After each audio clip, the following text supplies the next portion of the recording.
Study official channel और एनक्लेस question practice series का हम नेक्स्ट यूनिट करने वाले हैं जिसका नाम है पोस्टपार्टम पीरियड। मेरा नाम है अमित और ओबीजी की हम पोस्टपार्टम पीरियड यूनिट आज उसके क्वेश्चन करेंगे। देखो भाई, पहला question, A postpartum nurse is taking the vitals of the client who delivery A healthy infant 4 our एगो।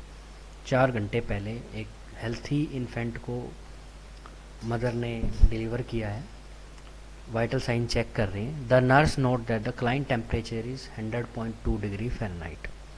विच of the following action would you appropriate. तो इस क्वेश्चन में देखो 100.2 आप सबको पता है 99 डिग्री नॉर्मली आपका टेम्परेचर होता है। उससे ज़्यादा है तो ये इन्फेक्शन के लिए इन्फेक्शन को प्रमोट करता है, इन्फेक्शन को बताता है।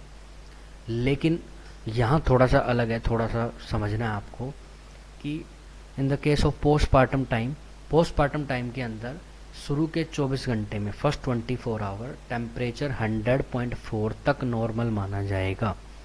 38 डिग्री सेल्सियस तक नॉर्मल माना जाएगा शुरू के 24 घंटे में, क्योंकि ड्यू टू लेबर प्रोसेस थोड़ा टेम्परेचर प्लेसेंटा रप्चर हो रहा है, प्लेसेंटा हट रहा है, उस चक्कर में थोड़ा सा बॉडी का टेम्परेचर इंक्रीज हो जाता है। रिपेयर के लिए एक कंपनसेटरी मैकेनिज्म फॉलो होता है यहाँ पे। और 100.4 डिग्री टेम्परेचर शुरू के 24 घंटे तक नॉर्मल है। अभी फ़िलहाल बच्चा 4 घंटे पहले डिलीवर हुआ है। 100.2 डिग्री फ़ारेनहाइट यहाँ टेम्परेचर क्या है, नॉर्मल। तो नोटिफाई द फिजिशियन नहीं करना है। डॉक्यूमेंट द फाइंडिंग कर सकते हैं, retake the temperature in 50 minute और इंक्रीज हाइड्रेशन और इंक्रीज ओरल फ्लूइड। तो आपको क्या करना है यहाँ पे, क्योंकि डिहाइड्रेटेड रहेगी मदर यहाँ पे, तो आप क्या करोगे, हाइड्रेशन बढ़ा दोगे, फ्लूइड्स वगैरह में दे दोगे, बस ये काम कर दोगे। डॉक्यूमेंट द फाइंडिंग भी हो सकता था, लेकिन उससे अच्छा ऑप्शन लिखा हुआ है फ्रूट्स वगैरह दे दो, तो वो अच्छा रहेगा। तो राइट आंसर है 4th। Next, a nurse is assessing a client who is 6 hour postpartum after delivery. Full term infant delivery की गई है, फुल टर्म इन्फेंट की। The client complained of nurse of feeling of faintness and dizziness. Which nursing action is would be appropriate? Faintness और dizziness हो रही है, 6 घंटे हुए हैं अभी डिलीवरी को, उसके बाद। तो ये क्या है, तो एक बार समझो इसको। ये है ऑर्थोस्टैटिक हाइपोटेंशन। फेंटनेस और फीलिंगनेस, फेंटनेस, डिजीनेस, ये बताता है कि ऑर्थोस्टैटिक हाइपोटेंशन है, पोजिशनल हाइपोटेंशन है। जैसे ही मरीज, ऑर्थोस्टैटिक हाइपोटेंशन की कंडीशन क्या है, जैसे ही पेशेंट लेटा हुआ है उसका बीपी नॉर्मल, लेकिन जैसे ही खड़ा होगा उसका सिस्टोलिक ब्लड प्रेशर 20 से भी ज़्यादा कम हो जाएगा और डायस्टोलिक ब्लड प्रेशर 10 से भी ज़्यादा कम हो जाएगा। उसको भी आप बोलते हो ऑर्थोस्टैटिक हाइपोटेंशन। और ये कंडीशन ज़्यादातर शुरू के 8 घंटे में आपको देखने को मिलती है ड्यू टू फ्लूइड लॉस, है ना, फ्लूइड लॉस, ब्लड लॉस। तो सबसे पहले आपको क्या करना है इस कंडीशन में, अब आ जाते हैं क्वेश्चन पे, ठीक है। तो क्या करोगे इस केस में, elevate the client legs. Client के लेग्स को उठाना सही नहीं रहेगा, वो तो वापस प्रॉब्लम क्रिएट करेगा। हीमोग्लोबिन हीमोक्रेट नहीं है, एनीमिया वगैरह को चेक करने के लिए होता है, डायरेक्ट नहीं आएगा काम इसमें। Instruct the client to request help when getting out the bed. ये बात अच्छी लिखी हुई है, जब बेड से खड़ा होना तो हेल्प की ज़रूरत पड़ेगी, एकदम से खड़ा नहीं होना। एकदम से अगर खड़े होते हो तो एकदम से आपका बीपी कम होगा तो प्रॉब्लम और ज़्यादा होगी। तो बस इंस्ट्रक्ट कर दो कि ये करना है। Inform the nursery room, avoid bringing newborn infant in a client until feeling of faintness. नहीं, ये भी नहीं करना होता, अवॉइड नहीं करना होता, बच्चे को लाना है। लेकिन एक बात बता दो कि रिक्वेस्ट कर दो कि जब भी वो उठे बेड से तो थोड़ा सा हेल्प लेके उठे, धीरे धीरे उठना है, ठीक है। साइड रील्स का यूज़ करके उठना है, यही आंसर सही रहेगा, 3rd। Next, A postpartum nurse is provide instruction to a client after delivery of healthy infant, ठीक है। the nurse instruct client that she would expect normal bowel animation return to, ठीक है। जैसे प्रेगनेंसी के time में आप सबको पता है इंटेस्टाइन पे, एब्डोमेन पे, सारे ऑर्गन्स पे प्रेशर लगता है, तो जो नॉर्मल बाउल एलिमिनेशन पैटर्न होता है वो डिस्टर्ब हो जाता है। कॉन्स्टिपेशन मिलता है प्रेगनेंसी के अंदर, जनरली उतना बाउल एलिमिनेशन प्रॉपर नहीं हो पाता। क्वेश्चन ये कि कब ये वापस रिटर्न हो जाएगा, कब ये वापस ठीक हो जाएगा। 3 day of postpartum, 7 day of postpartum, 1 day of delivery within 2 week of postmortem. 2 week तो बहुत ज़्यादा हो जाएगा, 1 डे बहुत अर्ली होगा। 3 और 7 में से कोई एक आंसर जा सकता है, तो क्या लगता है आपको? 7 होगा 3 होगा? तो 7 भी ज़्यादा ही है, तो याद रखना बाउल एलिमिनेशन नॉर्मली रिटर्न हो जाएगा 3 डे पोस्टमार्टम, पोस्टमार्टम के 3rd डे तक आ जाता है, तो ये आंसर होगा 1। नेक्स्ट क्वेश्चन,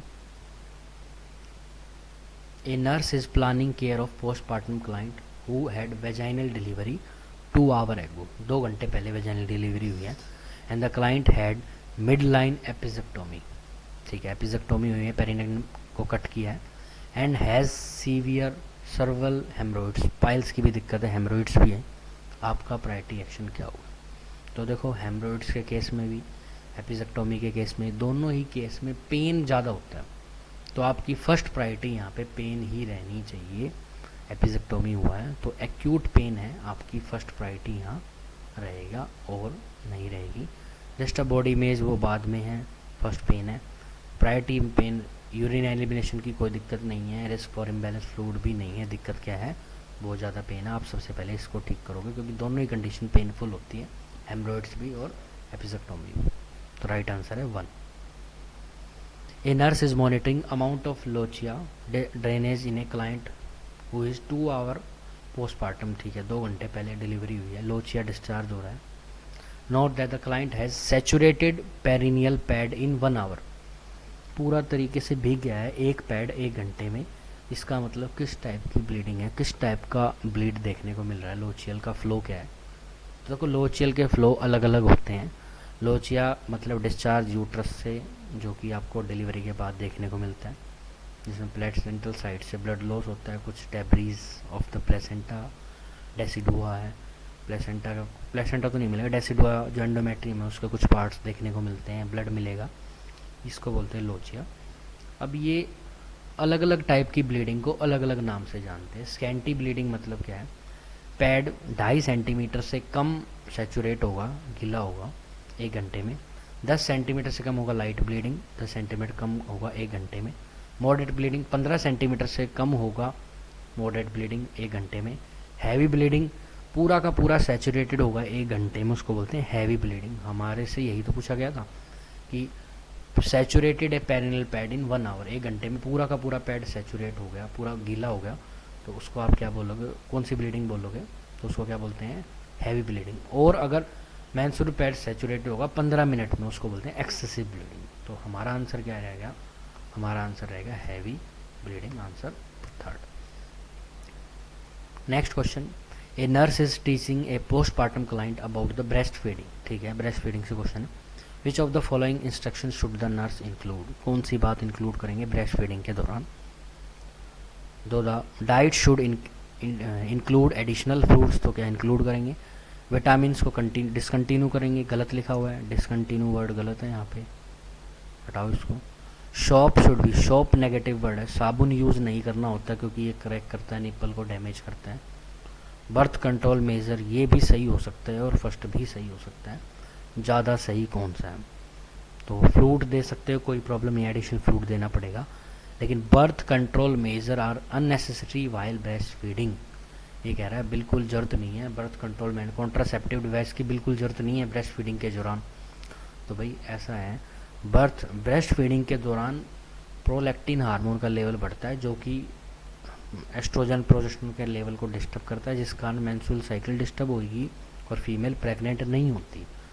लेकिन कोई ये 100% श्योर नहीं है कि जो फीमेल ब्रेस्ट फीड करा रही है वो प्रेग्नेंट नहीं हो सकती, तो 100% श्योरिटी के साथ नहीं है, इसलिए ये गलत हो गया, ये आंसर सही होगा। तो राइट आंसर हम इसको हटा देते हैं, राइट आंसर है हमारा फर्स्ट, राइट आंसर है फर्स्ट। तो हम ब्रेस्ट फीडिंग के दौरान इंस्ट्रक्शन दे सकते हैं कि कुछ एक्स्ट्रा फ्लूइड आप कंज्यूम कर सकते हो, एडिशनल फ्लूइड, राइट आंसर है first. Next question, a nurse is preparing to perform fundal assessment on a postmortem client, the initial nursing action is perform this assessment in which of the following. Fundal assessment करते दौरान सबसे पहले आपको क्या करना है? Ask the client to turn on her side, अपनी side में लेटो, टर्न करो, नहीं टर्न करने की ज़रूरत नहीं होती। Ask the client to urinate and empty her bladder, हाँ ये करना होता है भाई, एम्प्टी करना होता है ब्लैडर को। Massage the fundus gently before the term, massage करने की जरूरत यहाँ पे नहीं होती आपको। और ask the client to lie flat, हाँ सीधा लेटना होता है और back with the knee and leg flat, leg flat नहीं भाई, ये गलत लिखा हुआ है, लेग फ्लैट नहीं, लेग को आपको नी को फ्लैक्स करना पड़ेगा, सॉरी लेग नहीं नी बोलो, नी को फ्लैक्स करके लेग को फ्लैट करना पड़ेगा, तो नी मुड़ेंगी तो एब्डोमेन पूरा अच्छी तरीके से पाल्पेट होगा, एब्जॉर्ब असेस होगा। तो ये भी गलत है, जेंटल ये भी नहीं करना, ये भी नहीं करना। हाँ भाई जब भी आप चेक करो तो पहले यूरिनेट कराओ, उसके बाद करना होता है एम्प्टी करना होता है ब्लैडर को, उसके बाद आप असेस करते हो फंडस को। फ्लैट लेटना है लेकिन नी को फ्लैक्स करना है, इसलिए वो गलत है। Next question, a nurse is caring for a 1 day postpartum client, एक दिन हुआ है अभी, which client is abnormal finding that would require further intervention, किस चीज़ की जरूरत पड़ेगी।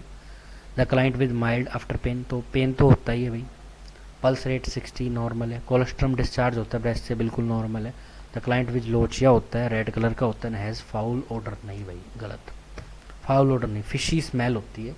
फाउल और पुरुलेंट जो स्मेल है ऑर्डर है, उसका मतलब है कि ये इन्फेक्शन को डिनोट करता है कि इन्फेक्शन प्रेजेंट है, तो ये गलत लिखा हुआ है। उसने बोला था कि इनमें से कौन सी एबनॉर्मल फाइंडिंग है, एक दिन हुआ है अभी पोस्टमार्टम को, तो पेन भी होता है, पल्स रेट नॉर्मल, कोलेस्ट्रम भी डिस्चार्ज होगा, लेकिन लोचिया तो है लेकिन फाउल स्मेलिंग नहीं होती, ये गलत यहाँ रहेगा, ये इन्फेक्शन को डिनोट करता है। तो यही था हमारा। Next, when performing a postmortem assessment on a client, nurse note presence of clot in a lochia, clots present हैं, the nurse examine the clot are note that larger than 1 centimetre, which nursing action is appropriate. तो इसके लिए सबसे पहले आपको पता होना चाहिए कि क्लोट्स जो हो रहे हैं लोचिया के अंदर वो कितने होते हैं, कितने सेंटीमीटर के हैं। तो आपकी नॉलेज के लिए बता दूँ, 1 सेंटीमीटर तक के जो हैं, 1 सेंटीमीटर से कम छोटे क्लोट्स आपको देखने को मिलते हैं स्टार्टिंग के अंदर, वो मिल सकते हैं, वो एक नॉर्मल कंडीशन, लेकिन 1 सेंटीमीटर से ज़्यादा मिल रहे हैं तो ये क्या है, एबनॉर्मल है। आपको क्या करना है, तुरंत डॉक्टर को नोटिफाई करना है। तो राइट आंसर है फर्स्ट, डॉक्यूमेंट नहीं करना नॉर्मल नहीं है, रीएश्योर नहीं करना नॉर्मल नहीं है, फ्लूइड नहीं देना नॉर्मल नहीं है, डॉक्टर को नोटिफाई करो, राइट आंसर है फर्स्ट। तो फ्यू स्मॉल क्लोट्स आपको मिल सकते हैं फर्स्ट और सेकंड डे ब्लड के अंदर वेजाइना से, लेकिन अगर क्लोट लार्जर देन 1 सेंटीमीटर है तो वो आपको एबनॉर्मल माने जाएंगे, नॉर्मल नहीं माने जाएंगे। तो इसलिए आपने क्या किया, डॉक्टर को नोटिफाई किया।